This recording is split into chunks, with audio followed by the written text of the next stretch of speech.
welcome to the episode of Hallmark Heartbeats, a podcast all about Hallmark movies.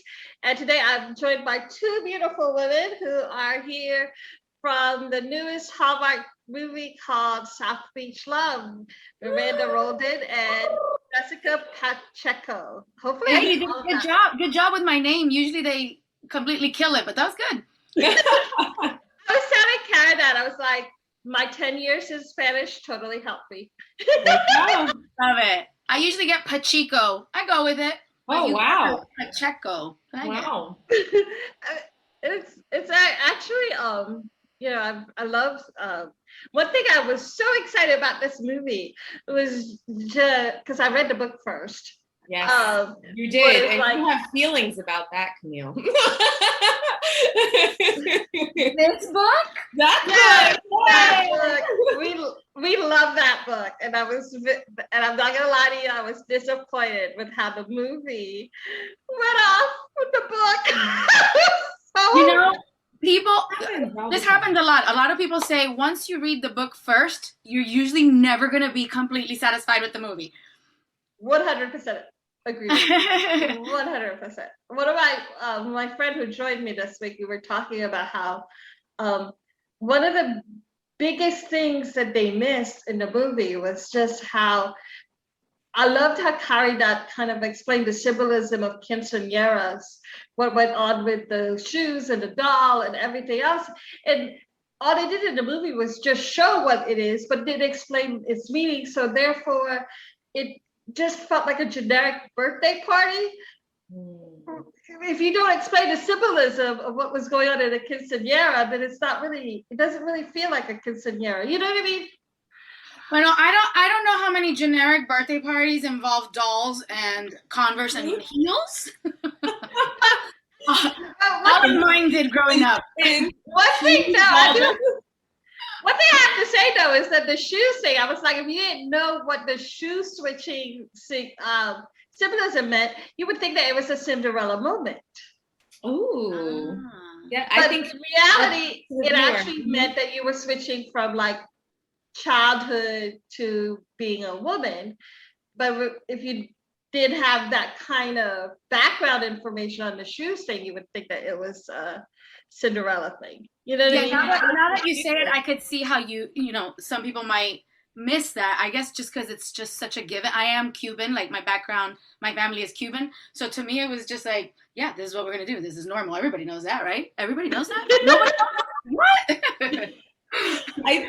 What's interesting to me for those that don't have this sort of quinceañera background, right, is that it provoked a question in you, like, what does that mean? So then what was the second thing that you would normally do in this generation is you Google it. Yes. And I think that's a beautiful thing, because then you get a really detailed explanation of like really learning on what these things mean and what it is. I agree with you. It would have been beautiful to have a full layout and explanation of each ceremony, because they do the candle lighting, they do the shoes, they do all of that. But hey, that's why we need to look it up. And that's why we need a sequel. We do need a sequel. The people want more, right, Camille? You want more. Oh my God. I just want like more of all of y'all. Like seriously, you guys are like so funny. I feel like we've all become friends through this whole movie thing. We have. But anyway, Jessica, your characters changed. Your character's name changed and stuff. Did you both read the book before doing the movie, or have you read the book since? What kind of character differences do you notice for your old character from the book that you wish kind of was incorporated into the movie yourself? So I'll tell you this, Camille, this is the way it happened. I got the call that I got the part on a Thursday evening, like 10 p.m. Yeah. And then we were on set on Monday. Mhm. So I had the weekend, which I actually did. I went online, ordered it. We ordered the books. I remember we both were like, "Oh, we got to get the book right now!" Like Right. as soon as you figure it out that you're cast, you're like, "Okay, let's do research mode and let's get the book." Exactly. Oh my gosh. So by the time I got the book, we were already on set, and I had already filmed one scene. Yeah. But obviously, I wanted to know what Caridad had in mind for Maria, which in the book my character is called Sylvia, Yeah. not Maria. I actually don't know the reason why they changed the name, but I'll go with it. Nobody does. That's a high up level decision, I think. Right. Also, you had a green Jeep. I had a green Jeep in the book. I Where's my know. green Jeep? You had like a neon green Jeep. That I did. I guess I can. You don't want to see this room today. I like color. Can you tell? Yes. She was like, "Give me my green Jeep," and they're probably like, "Where are we going to find a neon green Jeep in 3 days?" That's probably the discussion that happened. And I actually don't think they even showed the car that I get in and out of. It was kind of like a Jeep looking car, but it was gray, generic. Yeah, it wasn't green. I was like, come on. But I did get my pink high heels throughout the scenes. Yeah. Lipstick. You had like Maria's color palette I was so envious. I was like, "Oh, it's so bright. It's so pretty." Like she got all these cool colors, and then like poor Dolores is stuck in like brown or like jeans. That's fine. Oh my Dolores God. is not as cool as Maria is, but that's fine. That's sweet. I do have to say though, Maria, you is sassy in the movie. She's like attitude, and Dolores is a little bit more calmer. Mhm. If I could, if that makes sense, which is like a yin and yang in this two characters. Definitely. Which I think that happens a lot in real life too. Like real good friends, you'll see that they kind of balance each other out. And I feel, this is me speaking from my personal opinion, that in developing these characters, I think they wanted to show that. They wanted to see the contrast, because I think you actually you feel more like towards Dolores, whereas with Maria you're like, is she nice or isn't she? I'm not sure. I haven't decided yet, you know? And then I think at the end you kind of can see my cat Maria. I think she's great. I think she's sweet and kind. She's just busy, you know? You're fiery. Busy. You're fiery, isn't she? She's got that Miami Cuban down to a T, that's for sure. That is too funny. What were some of your favorite parts of filming the movie? Like, Me? both of you. Oh, Well, for me, when I first read in the script, I think it was my opening scene that I run towards William Levy and hug him. I was like, okay, I'm good. Made it. Mom, Levy lineage. my brother is William Levy, so I just want you to know I made it. Yeah. Oh And you're my like, God. and I'll just, if I only get that scene of me just hugging him, I'm good, right? No, That was too funny. How was it working with William Levy? William's a sweetheart. Miranda could say the same, I'm sure. He's such a humble, He's funny too. such a humble kid. I say kid just because I seriously felt like I was with my brother the whole time. Yeah. The whole time we were on set. That's how like natural it really felt right off the bat. So yeah, I mean, I thought the casting was on point. Like I felt that way with Taylor. We have that sister-in-law, sister type of relationship, and instantly, I mean, her and I really bonded while filming the film, and it was a pleasure. She's such a sweetheart and so great, and such a veteran of the Hallmark family. I was like, tell me everything you know. You know, this is our first Hallmark movie, mine and Jessica. So once you've been indicted into the family, I mean, it really does feel like a family. And I just thought casting was great. I thought that we bonded really well together as a whole, as a cast. Like it was great. I want to go back. I want to see everyone again. The first time I got in the car with Taylor, they were transporting us to set, and we got in the car, and she's like, "Is this your first Hallmark movie?" And I was like, "Yes, it is." And she's like, "Well, welcome to the family." And it was like immediately she put you at ease, on the same level. Here we go. We're gonna go have some fun, you know, and that's what it was the entire shoot. Yeah. It's like your family now. She invited you to, she welcomed you to the family. That's what Hallmark is. Everyone always says the same thing. It's like Hallmark is a family. Everyone kind of works together. They all like are the same. So Scene. You said favorite scenes. We did not talk about my favorite scene. okay, what was yours? Oh, I know what it is. The dress shop scene. Yeah. We had so much fun. We wanted to place and be so big, but they were like, okay, don't be as angry and as furious, both of you.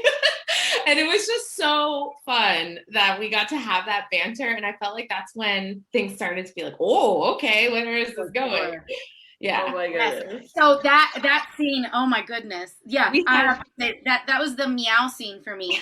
And I remember on the script, it said Maria throws daggers, like with her eyes or what have you. She's throwing daggers, right? So I was going for it. I was throwing my Cuban daggers. Fuming. Dolores was fuming was what it said. And production comes over and they're like, we're going to want to tame the daggers. Let's tame those daggers down. We're going to go down to Hallmark anger. I'm like, what are you talking about? You're asking a whole Latino cast to be like toned down? Like, when this is what you wanted. Okay. This is not what happens naturally. Yes, I was like, just ask William, okay? Like, so that was our constant note. Was just like, all right, let's. That was great take, but let's just try it a slightly different way next time. Like, okay, breathe in, breathe out, let the anger go, let the anger go. Oh my god, that is. But they do actually say that it's good to give. Like, isn't it better to overact than to underact? Because then you can it's easier to pull back than to like pull more out of someone. Yes, it's better to overact in theory than it is to underact, for sure. Right, but like honestly, I didn't feel we weren't in our hearts. We weren't overacting. We were just being as natural as us Latinas can be. And let me tell you. Yeah, right? Now, I see myself here because I see myself in the little boxes here. And it is true that I use my hands to talk. In every shot. With everything. So that was part of the tone it down. Like, you know, maybe you want to like not use this so much. And I'm like, I can't, because then I would be acting. This is me natural. Can't help it. Oh my goodness. It's so hilarious. It's true. Mm-hmm. I think it's a lot of Latina families and a lot of Latina culture. It's just talking with your hands and stuff, and attitude. Sass is everywhere. Yeah. Sometimes you don't even need your hands. We kind of do it with our face or like mouths, like over there. Everything's like facial expressions. We don't need words sometimes to communicate. Are you related to me? Because my family is the same way. We don't point with our fingers or anything like that. They're like, I'm not. Yep. Lots of facial exercises, you know? Oh my goodness. Anyway, y'all are too hilarious. Like, try to get anything done with us. I mean, this is how it was behind set. We're just like giggling. They're like, okay, quiet on set. Quiet. Okay. Was that us? Always getting in trouble for talking too much. I always got in trouble in school for talking too much. I was always that girl who was like, you, detention. No, I never had detention. I just got spoken to a lot. Quiet. I would get demerits. I don't know if they still do demerits. Yeah, I went to a private school. They would give me demerits, and if you rack so many demerits up, you would get either, you know, detention or suspended, what have you. But all my demerits were because I would wear my skirt too short. Oh, because what? It was too fashionable. Like, you wanted to be fashionable. We weren't allowed to have our skirts. It was a Baptist Christian school, and we could only have our skirt 2 inches above the knee, and I wanted 3 inches. Just, you know, not a lot. Just. Wow. Yeah. Oh my goodness, that is too funny. No, we had the whole like Oh God, my train of thought with questions is just going haywire. How? Wow. See what happens when you talk to Latinas? Yeah, you just got all excited. Got to talk about everything. Oh my goodness. Well, some of the things that I wanted to mostly talk about was just like how proud are you guys that your Cuban culture was represented in this movie? And it was mostly like I don't know if the whole cast was Hispanic, was Cuban, or if it was like It was mixed. yeah. There was a big amount of Cubans on my side. On my character Maria's family, we were all Cuban. My dad, Roberto Escobar, who is very famous in the Latino world. My mother, Caridad Ravelo. Obviously, William Levy, my brother, and myself, all Cuban. Was your daughter? Say again? No. So my daughter, Giselle, she's, if I'm not mistaken, I think both sides of her family are Mexican. Can you verify that, Miranda? I don't know both sides, but definitely one of the sides. Yeah. We're all kind of mixed at this point. It's just a fully mixed cast. But what's beautiful about quinceañeras is it's not just for Cubans. It's Puerto Rican. We have Dominicans celebrated as well. I mean, there's a lot. Mexican, like it's a lot of traditions kind of in that hemisphere of people who celebrate it. So that was something that made me so proud, as you were saying. I think it's groundbreaking in the Hallmark space. Yes, it is. I am excited to see what other stories and cultures that Hallmark is going to tell and really highlight.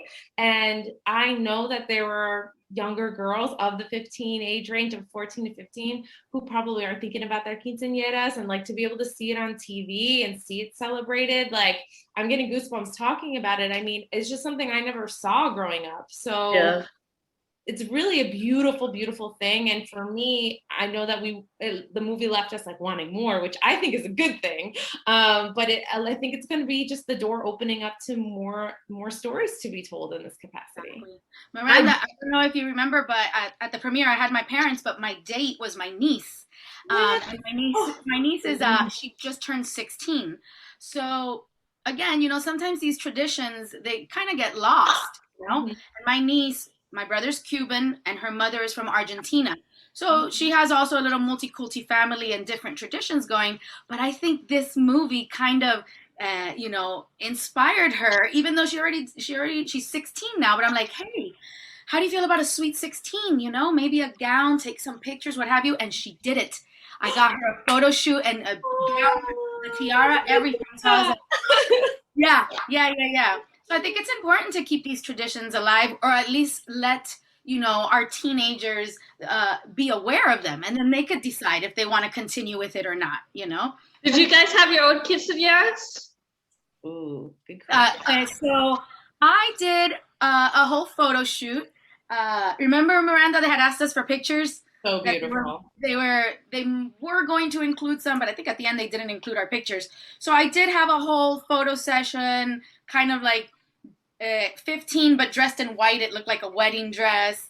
Very, very cute. I wasn't able to do the big party with the court and the dances because unfortunately somebody passed away in my family around that time. So we kind of let that be. But I did have the photos, and I still have them to the day. I have them, and I'm proud of them. What about you, Dolores? She looked amazing. Miranda, sorry. I like Dolores, no problem. I did not have a quinceañera. So my mom didn't have one either. Growing up, she had 5 brothers and sisters. She was second generation. So my grandparents came over from Puerto Rico, and they just didn't have the money. I mean, these things can cost easily as much as a wedding, like $30,000. It's a small wedding, basically. It's a small wedding. It could be anywhere, like $10,000 to $30,000 to Dreamland costs. I mean, it is very expensive. And I don't think my grandmother even had one when she was in Puerto Rico because her family couldn't afford it. So it doesn't mean that it's not still acknowledged and celebrated. I think that the whole ceremony, though, it's very costly. So it's for kind of people who can afford it. So because my mom didn't have one, she didn't really pass that tradition on. And for me, though, I felt some kind of way about it. Like later on in life, like it didn't bother me when I was a teenager because we had a sweet 16 I was born in Massachusetts, so it's like very Americanized, and like I had a sweet 16, so that was good enough for me. But I did throw myself and then Jessica, you can correct me on it because it's kind of a made up word, a treintañera, like Ew. yeah. So I threw myself a 30th, like I love it. yeah, but my 30, and I had a tutu, I had a crown, I had a photo shoot. I cooked all of our favorite foods, that we love to eat. And we had dancing and we had karaoke, and it was in New York City, and it was like the best party of the year. And that was my intention. And I'm all about celebrating birthdays. So I was like, okay, if I didn't get to do it at 15, I'll do it at 30. And I encourage anybody else who didn't have a quinceañera to throw themselves something. I encourage it too. My real birthday is actually on Christmas Day, December 25th. So that becomes, also a bit of a struggle. If I would have had a quinceañera, we're celebrating Jesus, but we're also celebrating me, who wants to come to my birthday. You need your separate day. Like, I need my separate day that he needs, and then you need your separate day. I did it. I'm not going to say the milestone, but one of those big ones. Yeah. I celebrated in July 25th, before my birthday that year. Yeah. And like that, I get to have all the glory of people bring me balloons, bring me gift wrapping that's not red or green because Perfect. Oh, that's a great time of year. And that's fun because then sometimes the holidays, like my birthday's in January and I'm like, oh, okay, now it's my birthday. And then tired. Wednesday, like I'd rather a summer birthday because there's not a whole lot going on in the summertime. So I think that's a great idea. It's awesome. And then, when your real birthday comes along, you just celebrate again. Yep. 2 birthdays. I love it. Who says that you can't celebrate your birthday more than once a year? I agree. I'm every day. I'm in full support. But one of my favorite scenes, Miranda. Miranda was asking me. There's so many names. We have like a Bill and Julia name in the book, it's in the movie. Miranda, my favorite scene actually was with you and Taylor, where she asked you, as an Irish girl, is it appropriate for her to cook these Cuban dishes? And the way you answered her was, to be great. Like, as long as you are respecting the culture and you're learning from me, you're doing fine. I pointed that out as a definition of like cultural appreciation versus cultural appropriation. My question to you is like, was that something that you as Miranda also agree with? Like, as long as you're staying, respectful of the culture and staying true to the food or whatever, it doesn't matter who's cooking it or what. Absolutely. I definitely believe I'm of that mindset as well. And I think that Taylor Sarah in the movie had every right to be cooking this type of food because of her personal connection with her family. And this is her niece, after all. It is also a gift for her niece, and for her to want to just really honor that and do a really good job. And I felt like the family, completely supported her. We weren't going to let her fall. We were going to teach her all the mother's recipes. My mother, Isabel, gave her the recipes from her mother and her grandmother, which she appreciated. And that to me is enough for her to really recognize the significance of it, and then for her to want to do a good job. And I think there's something to be said of her being a little nervous about that because she does want to do a good job. Ultimately, right? That's the message. I mean, she felt weird about being an Irish lady cooking Cuban food, but it's because she wants to do a good job. And for her niece. Yes, exactly. So I thought that scene was really genuine and really beautiful, and a way to give Sarah the confidence she needed to kick Tony's butt in the competition. Yeah, I don't think it should really matter like who's cooking, where you're from, what you're cooking, what type of food you're cooking. As long as it tastes good and authentic, then I agree with you. If let's say that was a real situation and Sarah cooks this Cuban dish and it comes out bad, it didn't come out bad because she's Irish. It came out bad because she cooked it wrong. Anybody can cook Cuban food and it come out bad, But that was one thing that was in the book too, and it was like, Tony, who told her, he was like, "You're not Cuban. This isn't your dish. You don't have a right to do the dish." But I read it. I was like, "Woo, drama!" I am not surprised. I am not surprised. There are plenty of people that are going to have that opinion, and I'm sure if it was a different culture and they're like, why is this person cooking this type of food? I mean, it's just like. It's also depending on whoever wrote, well, we know who wrote it, but the way you interpret it, I'm not saying it's wrong or right, but Cubans have a habit of saying things to push your buttons just for fun. We're not trying to hurt your feelings. We're not trying to destroy your life. We just want to push your buttons and get a little red in the face. You know what I mean? Yeah. So that might have been one of those jab, jab, I'm just kidding. Oh Yeah, my goodness.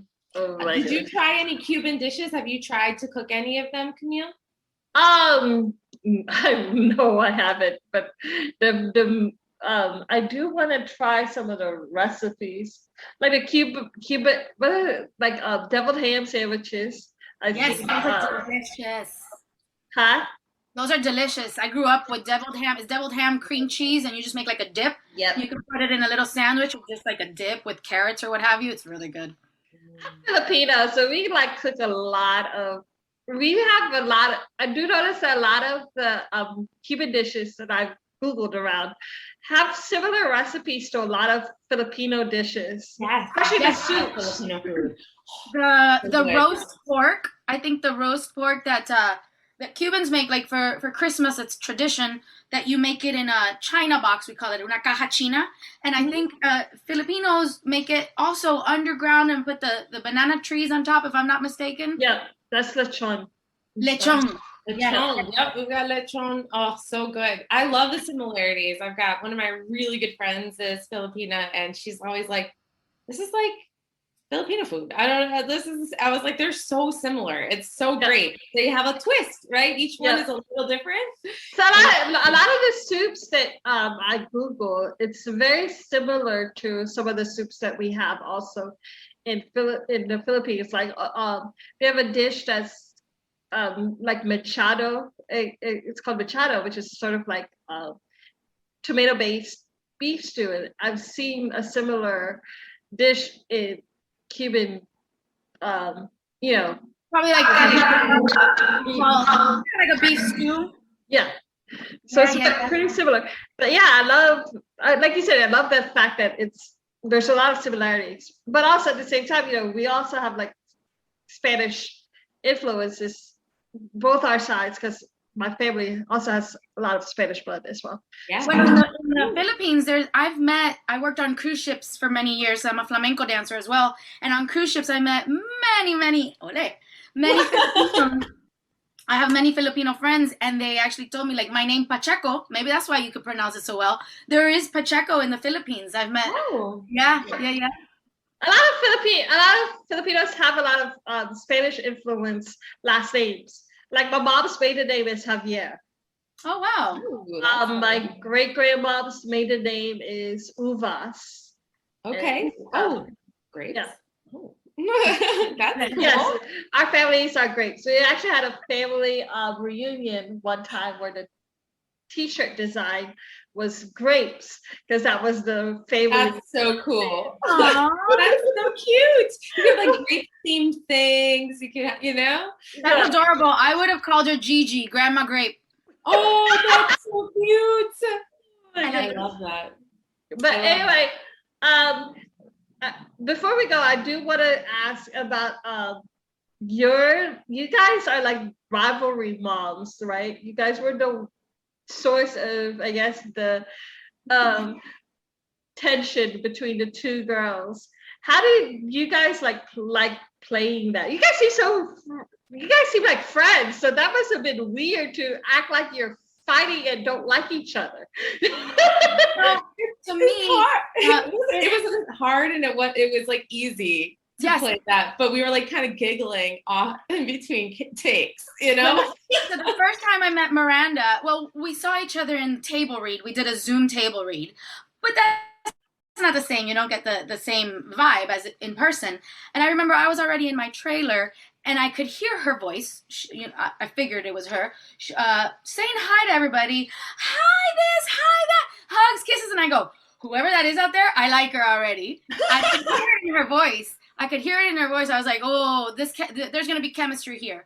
It's gonna match, and it was just instant. As soon as we met each other, It really was.